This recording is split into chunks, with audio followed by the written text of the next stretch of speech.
Illegal.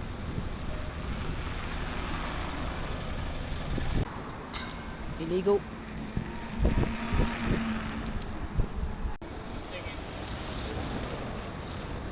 Illegal.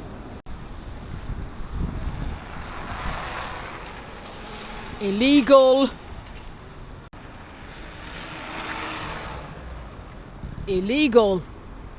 Do you know, the examiner said that he feels good about people doing it the right way and doing it legally, right? Which I agree with.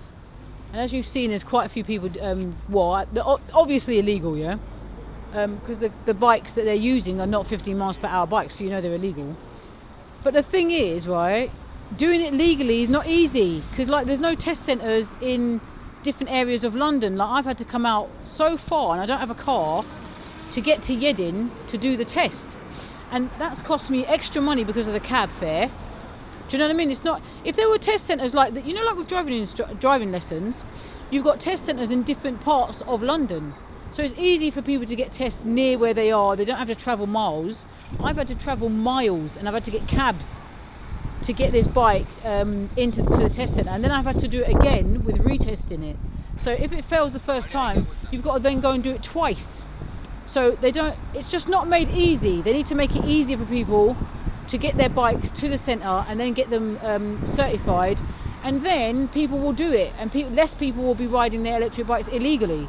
So instead of like just seizing everybody's bike, right, this is my opinion, instead of going around seizing people's bike, getting the police to seize everyone's bike, try and get test centres available to people, start advertising that sort of test is available to them, and then more and more people are likely to go and get their bikes tested in these test centres and have them legal on the road instead of just taking them off them.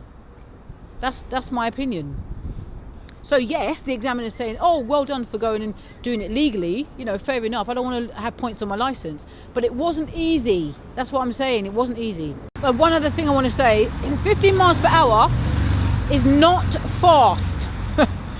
So why we've got to go through this whole light moped test in the first place, I do not know.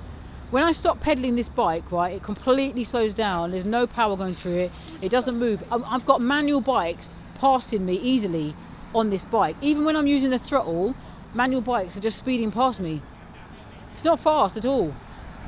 So I don't understand why it's so important to get these slow 15-mile-an-hour bikes go through all that rigorous testing. It is kind of rigorous, to be honest, for me to have to go back and change the light and all that. When manual bikes don't have to have any testing at all. Do you know what I mean? They're faster than this bike. So that's one thing I would say is a bit weird about the rules, the laws, the regulations.